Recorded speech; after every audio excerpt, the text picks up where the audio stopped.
Hello out there in screencast land.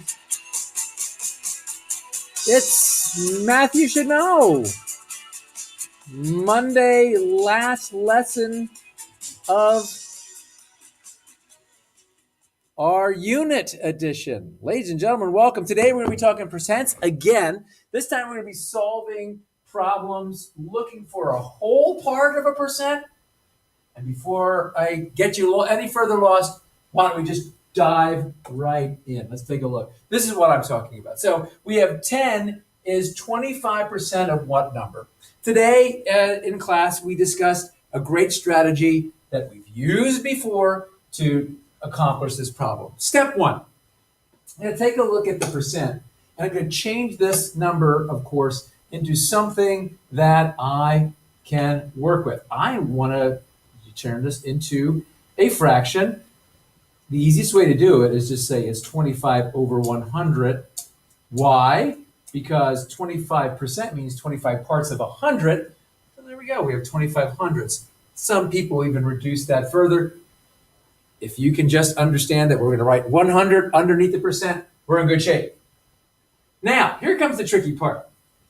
I want to use a proportion equal to this 100% proportion, except this 10 here is either a small part of a larger organization or the whole part. Let me try to explain what I mean by that. If I'm taking a test, for example, and I have a 25% on that test, I had 10 right. But how many were on the test? How many total were on? That's what we're looking for here. And so in this case, the smaller part goes on the top, and the whole part is what we're looking for. All right, so what do we got to do once we get this proportion together? Well, we're going to Shetlandize it. We're going to cross multiply and solve. So those of you that might need a calculator, let's take a look at how that looks. Here's our calculator. We're going to do 100 times 10. Some people know you just add a 0 to that. But just in case, let's take a look at what that looks like. And there you go. We have 1,000. Today we discussed in class an equal proportion means things have to stay equal. And let's just take a look at how I go about this. Well, I need to write 1,000 here. Sorry, the calculator keeps disappearing. And so I'm looking for a number right here that times 25 equals 1,000. What I could do is work backwards and say 1,000 divided by 25 will be that number in the box. Take a look what that number might be. Let's just do a quick calculation.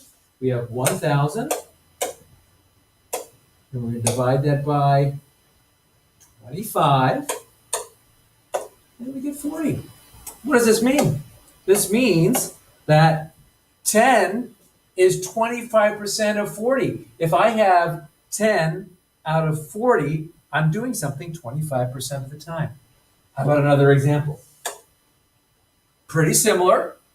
This time we have a percent and we have a small part. We're looking for, it says what number? In this case, I'm thinking this feels like the larger piece, the larger part of the number. Maybe even I'm thinking the denominator. Let's set this up. We discussed this percent means part of 100. I can change that automatically to 30 over 100. Some savvy mathematicians must take the zeros off the back and say it's 3/10. That's okay. That works. That'll work too. And now I have to think about, to even out this proportion, is 15. Is that the small part, or is the what number the small part? Well, 15 is the small part because we're looking for the whole. I scored 15 on this quiz, perhaps, out of, I'm not sure how many, that would be the whole, and got a 30%. Process stays the same. We're going to say 100 times 15 equals, well, let's get the calculator out. Be accurate.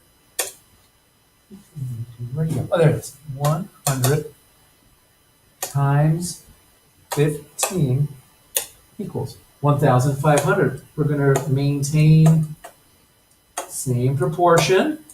The bottom number also has to be 1,500 to make this equal. So we're saying 30 times some number is going to equal 1,500. If I work backwards, I would use division. That is an opposite operation. 1,500 divided by 30. Some people are doing that in their heads. Some of us are using our calculators. Divided by 30. And we come up with 50. Let's check that. Let me just use my math brain for a second. Okay, so if I took a quiz that had 50 questions on it and I only got 15 right, I would get a 30%, which isn't great, but it makes perfect math sense. How about one more? This time let's add some words.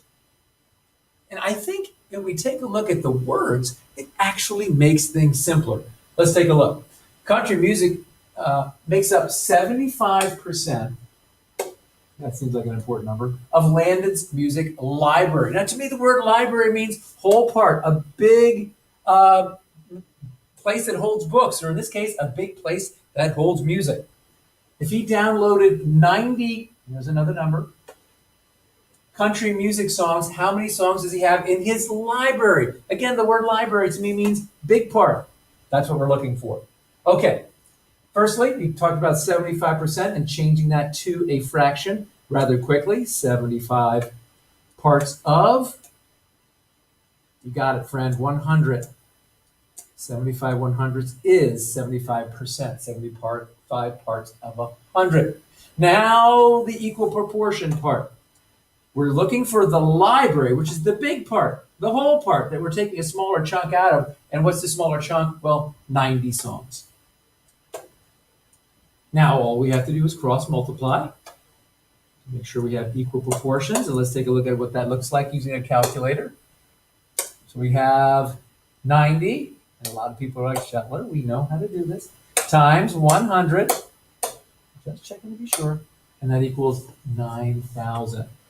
We're going to have an equal proportion here. Equal things out. Super. Now 75 times some number, question mark, will equal 9,000. Let's work backwards. We got 9,000 divided by 75. Figure out the size of this music library. Make sure we're calculating correctly. 9,000 divided by 75 equals 120. There we go. There are 3 examples of how to solve problems involving percents. I would like to say thanks for our very first letter that we received about our screencast. It comes from Joseph C., and he writes, nice.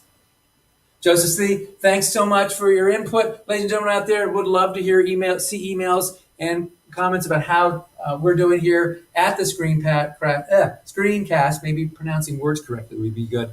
Ladies and gentlemen, that is the math you should know.